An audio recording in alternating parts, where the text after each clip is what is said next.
Prakash sir. Okay. Now it has started. The technical snag has been recovered. So I won't take much time between you and our viewers. So please take over and start enlightening us. Prakash sir, please. Okay.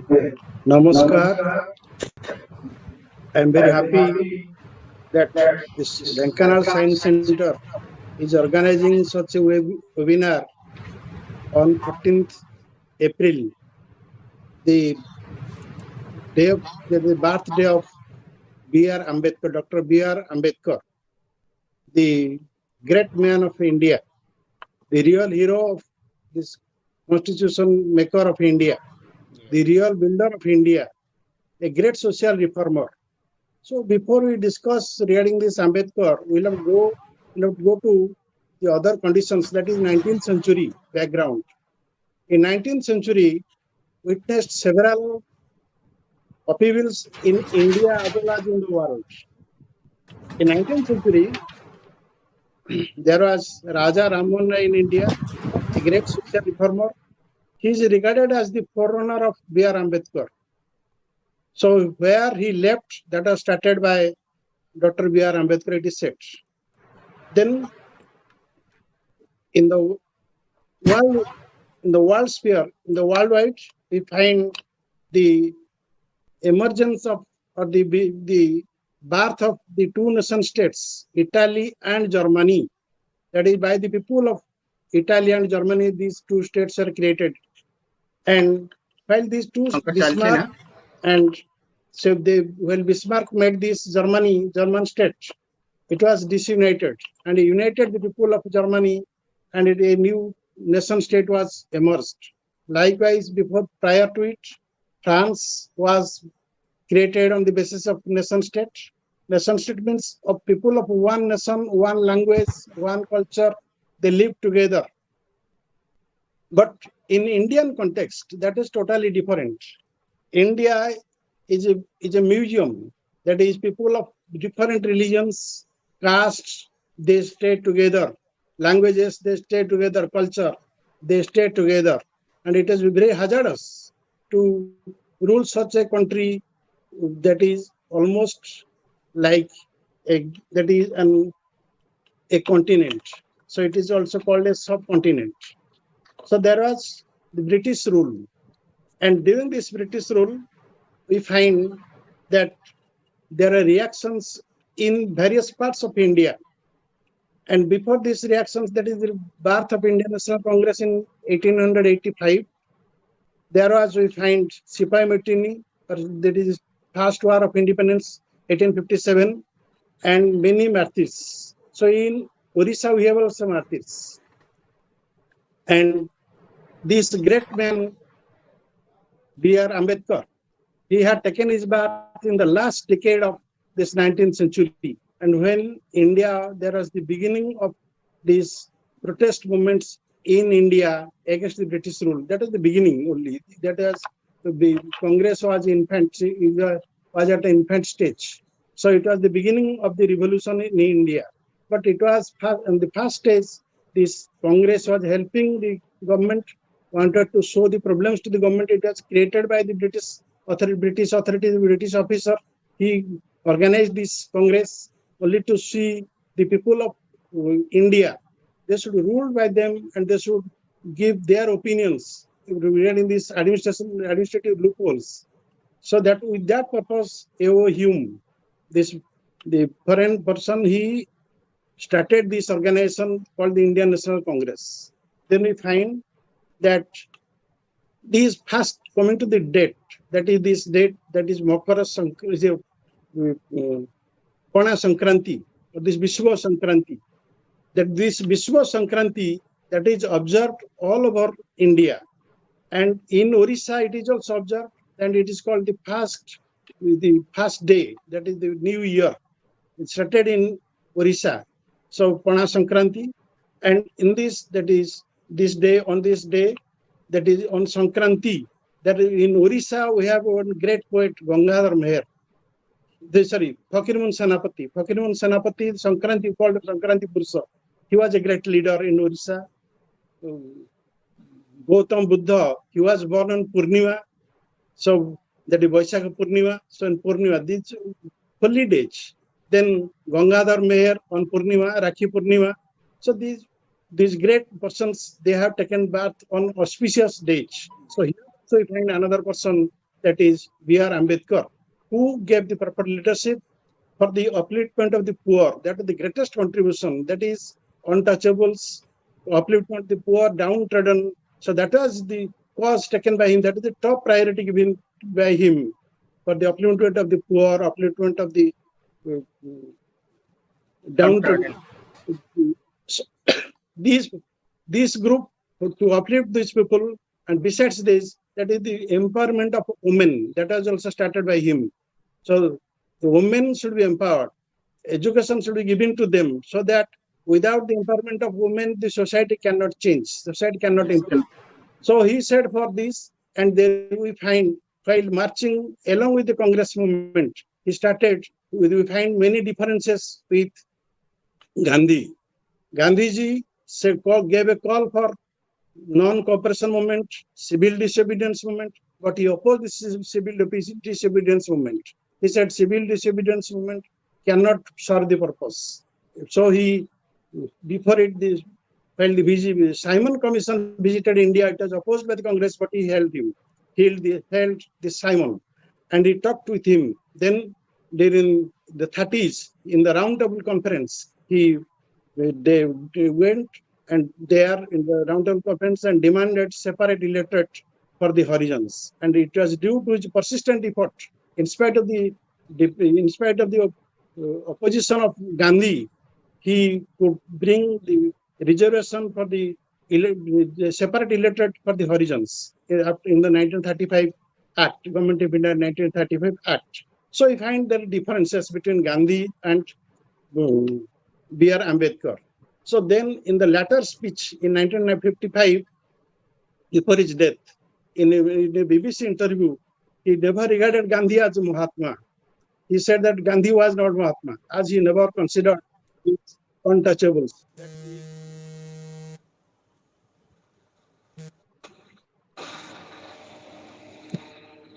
Hello. Yes, sir. Kundo. Yeah. So Gandhi, there are differences between Gandhi and B.R. Ambedkar.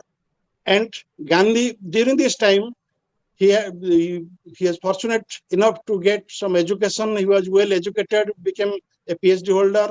He had both degree in economics and political science during that time. While there is no problem, there is no chance for the lower class people to be educated, but he became educated, and which helped him to rise to this place,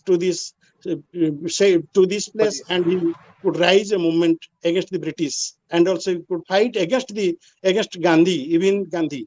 Then we find during the 40s, he also cooperated with Muhammad Ali Jinnah. There we find some, so you should not go to their controversy. So we go to straight, that is, as the topic is his contributions in nation building. So we should go straight to the topic as the time is very short. So he was given the charge of drafting the Constitution of India. So he was the chairman of the Constituent Assembly. So he had to draft it, but it has very hazardous task to frame the Constitution of India. People of so many races, so many castes, so many religions, so many regional differences, everything. Food habits, everything. So differences. So he'll have to bring social harmony and equality. That was the prime objective.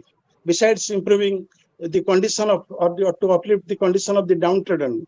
So he had to think of the equality. So equality is the only way so that people will get justice. So that is the prime objective of this constitution, which was drafted by him. That is equality, liberty, and freedom. And he said, social freedom cannot be achieved only with political freedom. So political freedom and social freedom, they should go together. So without it, there cannot be equality, there cannot be a good society. So social freedom is darkar.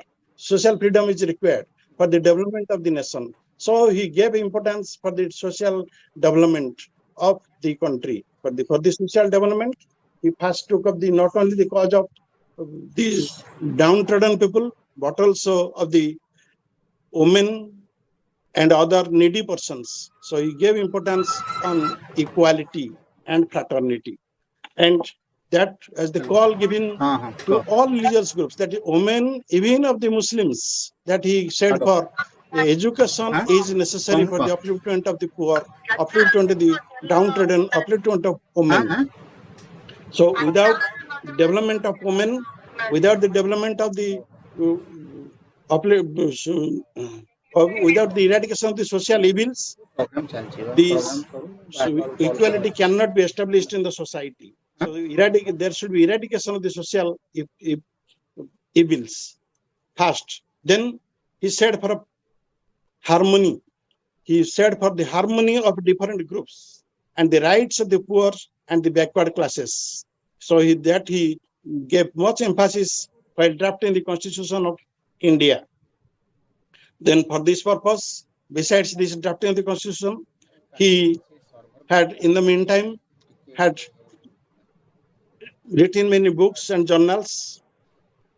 So that is these books, Mukho Nayaka, Bahiskruta Hitakarini Sabha, and these books were written by him. Then Janata, all these books were written by him. And in his biographical work called Waiting for a Visa, which he had experienced during his time while he faced a lot of problems in the society. As he belonged to a lower class, so he had to face a lot of problems. So he has written in the book that the problems he faced in the autobiographical work, Waiting for a Visa. Then for this purpose, he said that education is the main method.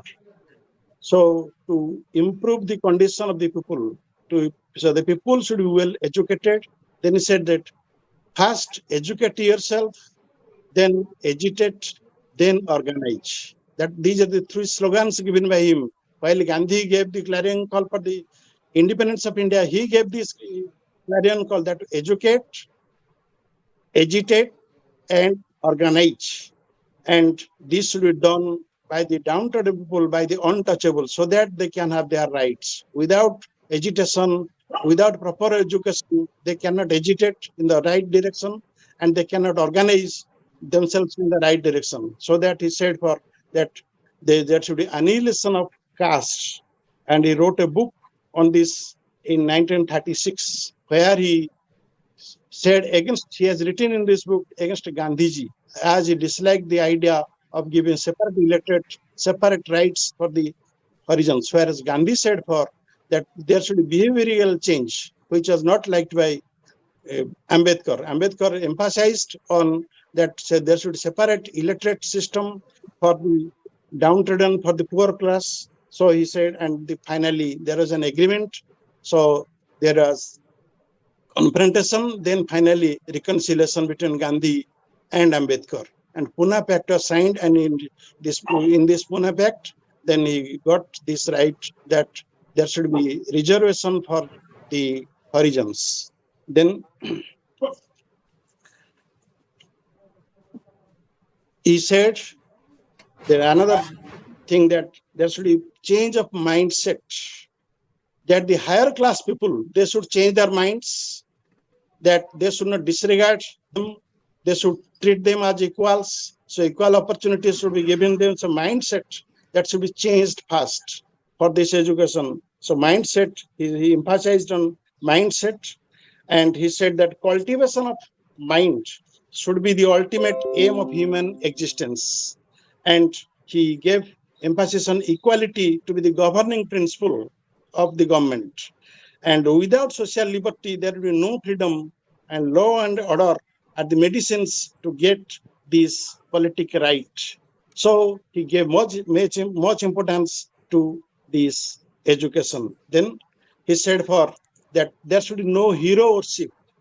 He said we should serve the society, not for recognition. So that is the greatest difference between the leader of that time and leader of our time. That we find the leaders, they would say that I have done it, I have done it. So that was not his motto. His motto was that serve the society, then not for your name, not for your recognition, that you have done it. So you should avoid this thing. Then he said for in the field of religion is, he regarded it that it is equivalent to slavery. Then we're coming to that in 1861, there is civil war in America, the first where there was a presidential government. So even after almost 90 years, 85 years of democracy in US, we find there is the slavery system. So there was social inequality, and Abraham Lincoln had to give his life, had to sacrifice his life for the cause of this, or to bring an end to this social inequality. And that was now highlighted by him. And so he said that religion is equivalent to slavery. So slave systems should be stopped. There should be no differences between the higher and the lower group, and there should be religion. So it should not be the main criteria for the development of the nation, for the development of the society. So religion should be outside it. He said that, as Karl Marx said, that religion is opium. So that is, we also find at the present time how religion has differentiated the people, how India is facing the problem. That was also stated by him, that religion is regarded as an opium. So that should be removed. And so religion, so also there should be peaceful coexistence of all religions groups, all religious groups. Then, in his contribution for the economic development, his greatest contribution was that he, besides framing the constitution, he said due to him, the Finance Commission of India was founded. And he said for no income tax for the lower income group. And he said for land revenue tax and excise should be collected for the improvement of the nation. And he played a major role in the land reforms. And so this Buddha movement was started, and he also took a major role. That is, land reforms should be introduced in India. Then finally said that is this Finance Commission and this no income tax. Then he said for land revenue, excise duty. Then he simultaneously said that there should be working conditions. Had he not taken that issue, the people might have to work for more than 12 hours a day. So he said the time, there should time restriction, and there should weekly holiday, rest, health during the time of problems faced by the person concerned. So these things were established by him. Insurance, all these things were things which are incorporated in the law, as he was the law minister. So he said all these things, and he said for social equality can be done by through these methods. Then the elder said for dragging, he had faced the problem that how the people of the lower class people, they are not allowed to take the drinking water from the well, not to use the well as it is used by higher class people. then they are not allowed to enter into the temple. That is also the crisis even at the present time. So these things, these which are all done, that we find he was an example for others. So he should be followed, and his example should be followed. Then another thing, in his personal life, in the field of religion, he was not satisfied with this Hindu religion. He there is difference of opinion with religious leaders, and he accepted Buddhism. We went to Sri Lanka, and they attended the Buddhist Sammelani, and there he became a Buddhist, and he returned to India, and he had converted more than 5 lakh people as his followers, and they became the followers of Buddha. And Buddha said for equality. Why he chose Buddha, not others? So as Buddha said for equality, and there should know that all are equal. So that was given importance by him. So he said for this Buddhism. And in 19, he said that political democracy should be supplemented by social democracy by this, that is established by that you find in Buddhism. So Buddhism said for social equality. Buddhism said that all are equal. So he followed this Buddhism, and we should not go that controversy that he had thrown away this Manu Samhita, all these things. So that should not be entered here. We should not discuss here. So we find, then he said all the leaders, they should be above narrow or parochial feelings, narrow ideology. He said that they should not be imprisoned. The leaders should not be imprisoned in the straight jackets of ideology, caste, region, and religion. They should be above it. They should be above all these things, so that there should be proper leadership. So a leadership was defined by him. So how a person can be a good leader? So he is a good leader is a nation builder. So B.R.Ambedkar, he was a good leader. He gave proper leadership, and he educated some people. So it was due to him. There are some changes in the society, and we find a lot of changes in the society due to him. And he is regarded as the maker of modern India. And Ramachandra Guha, in his book, Maker of Modern India, he has given much importance to this Ambedkar, and has quoted the speeches of Ambedkar in this book. He has given much importance, more importance has been given to him, and regarded him as the greatest of the Indian leaders, those who made India, modern India.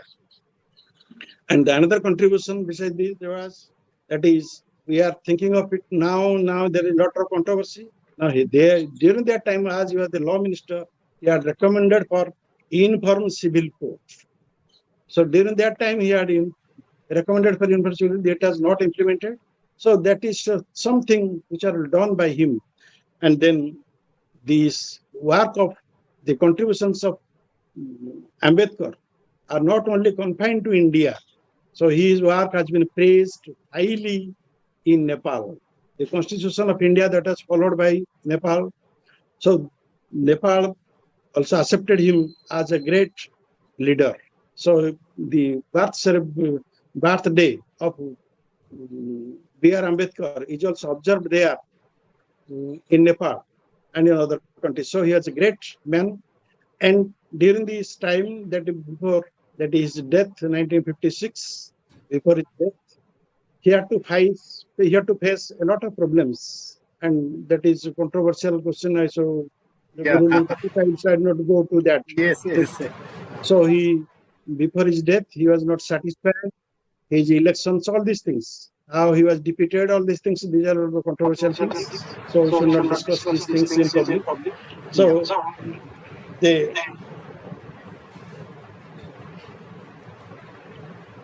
for the economic prosperity, as he said, for the minimum wages, minimum time, labor laws, all these are introduced by him. He gave emphasis on industrialization. So industrialization will give progress to the nation. So he gave importance to the Gandhi said for cottage industry, but he said for big industries.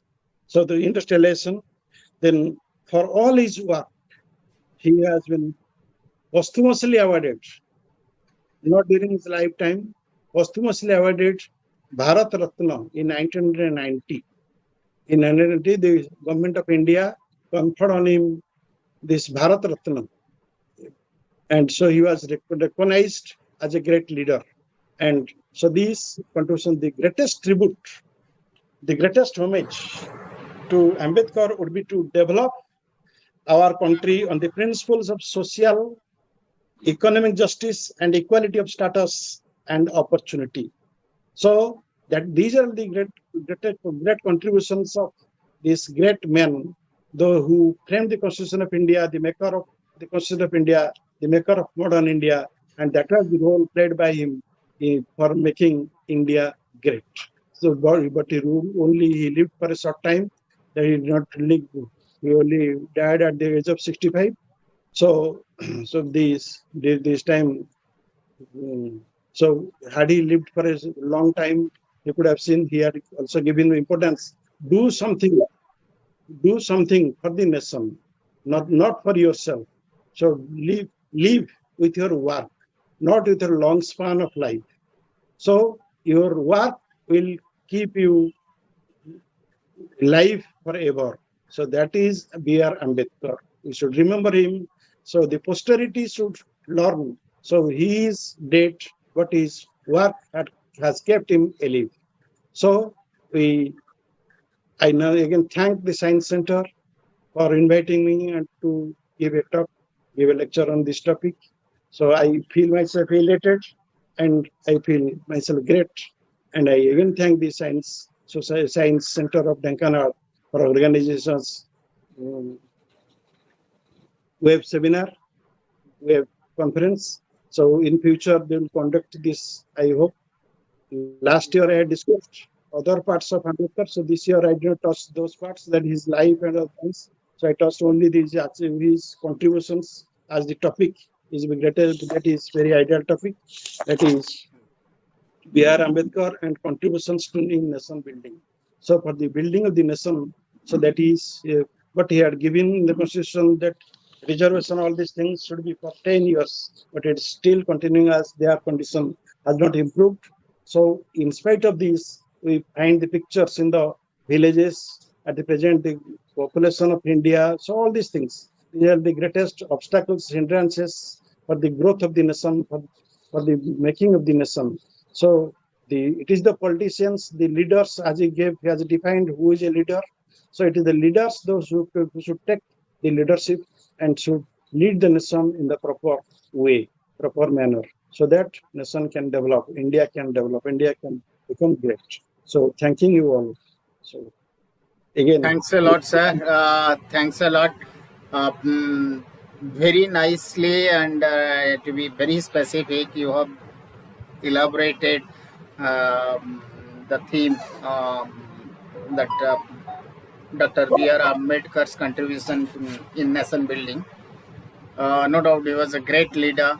Actually, his ideologies and the mottos: educate yourself, then educate the society, and then organize.